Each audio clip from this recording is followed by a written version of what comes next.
Hey everyone, welcome to the show. So there is some very serious backlash online over the whole Iran war that just started by Donald Trump. His own voters actually are just pissed off. Not all of them, I will say. The vast majority, they're in the cult. They go along with it. Or I shouldn't say the vast majority, but a good portion of his voters are going along with it. But there is a very vocal and I think burgeoning group against this. And they're getting also pissed off at MAGA influencers who are trying to gaslight them into supporting this war that he just started. So you may have seen in Trump's first video explanation, he said, oh, we had to attack Iran because we don't want them to have nukes. We want peace in the region. We're doing this for the future generations, blah, blah, blah. He had all kinds of excuses, but nothing that really actually made sense. And I explained in another video why I think this more has to do with our midterms and how he's going to try to steal the midterms. But anyway, the White House must have heard that or realized, this isn't going over well with the public, because then they changed their story. They then claimed, and then they had some of their surrogates out there claiming, well, Iran was planning a strike on the US. Like I even heard this from Marco Rubio today. All of a sudden he came out and said the same thing. Yeah, it was an imminent strike that we were trying to prevent, so we had to attack first. As I shared in the other video as well, that is a complete and total lie. It has been debunked by White House officials. Well, like I said, a bunch of Trump humpers, a bunch of these MAGA influencers, they're running with this. They're trying to keep their base and Trump voters from jumping ship. They see that people are pissed off. So one of them, who I've mentioned before, he goes by the Twitter username of Gunther Eagleman. He got his ass handed to him in the comments section because this is what he's trying to float. Before I get into some of the online posts, though, from all these angry Trump voters, I want to show you how hypocritical this guy is. So in June of 2025, Charlie Kirk posted a poll on Twitter and he asked, should the US get involved in Israel's war with Iran? Here is what the results were. So as you guys can see, this was not even close, okay? He had almost 500,000 people respond, almost 500,000 people voted on this, 90% of which said no. And remember, this is Twitter. This is Elon Musk's Twitter, which has been completely taken over by the MAGA base. So even 90% of, almost 500,000 of them said no. If you look down below, you see what this Gunther Eagleman said, which that is not his real name, by the way. But anyway, he said, absolutely not. We have enough issues domestically. Yeah. These people are like the stormtroopers in Star Wars, I've realized. And like Trump is the Jedi using his mind tricks. He can just tell, no, you love wars. And then they all go, yes, we love wars. No, you love bailing out other countries and wasting American taxpayer money to bail out Israel and to help them to, go after all of their enemies in the region. And then all of the cult members go, yes, we love spending taxpayer money. I mean, that is who they've become. They're just mindless drones. So here is Eagleman's post from this weekend. He says, boom, Scott Jennings just dropped the bombshell intel straight from senior Trump administration officials. Credible intelligence showed Iran was gearing up for preemptive missile strikes on U.S. military targets and civilian sites across the region. Okay. So all of a sudden, he's buying Trump's lies about Iran planning to attack us first. I mean, these people are so easily led. I am embarrassed for them. I have secondhand embarrassment for these people. So a Twitter user replied to him, and they made this really great point.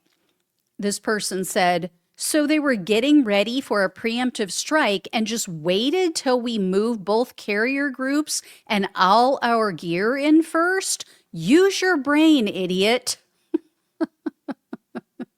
So true, right? So true. Why would they wait? Why wouldn't they have already struck us? And then he received a ton of comments comparing this obvious lie to WMDs, that whole BS we were fed by the Bush administration, other times that the government has lied us into war. And what makes this so blatantly false, beyond the fact that Trump lies every time he opens his mouth, why wouldn't Trump have mentioned this?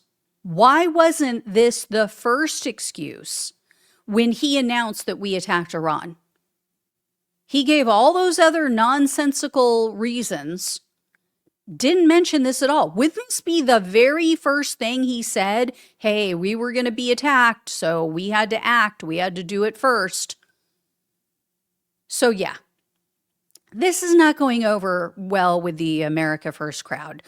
So check this out. This is what was said on Steve Bannon's show.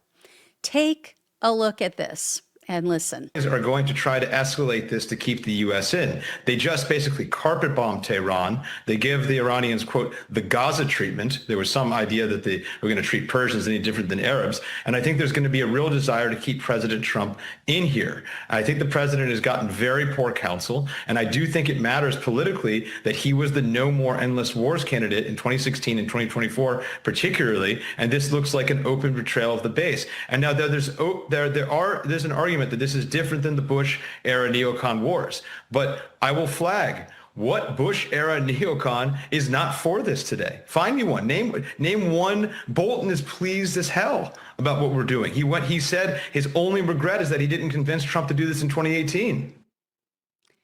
Yeah. So that wasn't some squishy liberal, right? It's not some far left progressive. That was the executive director for the American Conservative magazine. And you can't argue with any of that. Everything he said is true. If you look at who's praising Trump today and over the weekend for this attack, all of the usual suspects came out. Never met a war they didn't love. And they're all excited about this. Oh, yeah, we love it. We should have done this years ago. Blah, blah, blah. This is great. So I have a few posts to share with you guys from some Trump voters. I have more that I'm going to be sharing with you in upcoming FAFO videos. But a man named Don, he wrote this. We were lied to. I stood in front of the stage in Cleveland in 2016, stage right, while he made that promise, no regime change, no nation building, to a standing ovation. Problem is, we have no one in position to step up into his place if he's removed. Vance, Johnson, sigh. So this is somebody who went to his rallies and doesn't even want Vance or Johnson in there because they're just towing the line. They're just repeating everything that Trump is saying and going along with it. And then there was a woman who she describes herself as an America First person. She's a fan of Candace Owens. She's a fan of Charlie Kirk. So definitely on the right.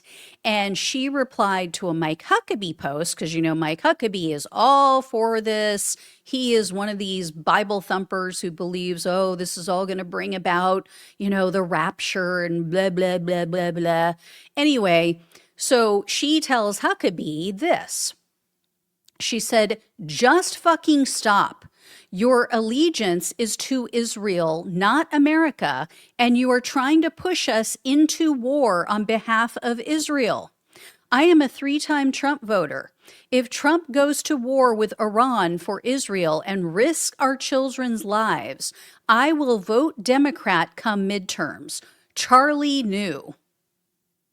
So, I mean, it sounds like this was before he started bombing them, but this was actually after. So I think in her mind, this was just like a, short thing. Oh, we just bombed them and then we're going to pull back like we did in Venezuela or like we did in June when we, bombed them and threatened them previously. I don't think she understood when she posted that no, this is a full-blown war. Like, you don't just go to another country and murder their leader, especially one of their religious leaders and their entire family and dozens of school children, dozens of little girls. And then you just go, okay, well, that was fun. We're done. We're moving on. So I don't think she understood that at the time. Like, no, there's no getting out of this. We're in it now. This is like in for a penny, in for a pound. This is like being, what she's talking about is like being kind of pregnant. No, you're in it, right? This is like the pig in breakfast. Like they always say, like a chicken is involved, but a pig is committed. We're the pig in this, okay? And then this woman, just to give you an idea, she also mentioned that she has, in another post, that she has children in the military, or at least a child in the military. So this is very personal for her. And two, consider that when she wrote that post, we didn't know yet that we had dead soldiers, that we lost some of our military members. So this is going to get worse for Trump. There was also a guy who he's such a Trump supporter, or was. I looked at his previous posts and he was actually defending Donald Trump repeatedly violating the Constitution in the past year.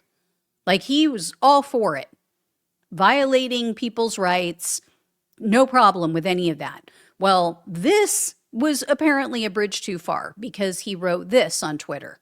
The Iran war has started and Trump derangement syndrome is no longer confined to the left. I'm on the populist right and I have caught the virus. Fuck Trump, fuck him. Yeah. And then I will leave you with this next post. So this was written by Blake Neff. So Blake Neff, for anybody who doesn't know, he's a producer of Charlie Kirk's show, or what used to be Charlie Kirk's show, over at Turning Point USA. His post is very long, so I'm not going to read the entire thing, but I'm going to share with you what he's hearing from his fellow Trump supporters, people who voted for Trump. So he said this, and I know it's kind of small, so that's why I'm going to read it to you. It says, right now, some of my right-leaning friends are messaging me. And then he puts in quotes, fuck this. Another one said, this is extremely depressing. Another said, never voting in a national election again. And then he went on to say, if this war is swift, easy, and a decisive victory, most of them will get over it. But if the war is anything else, there will be a lot of anger. The American people were not given a strong explanation of why this was necessary.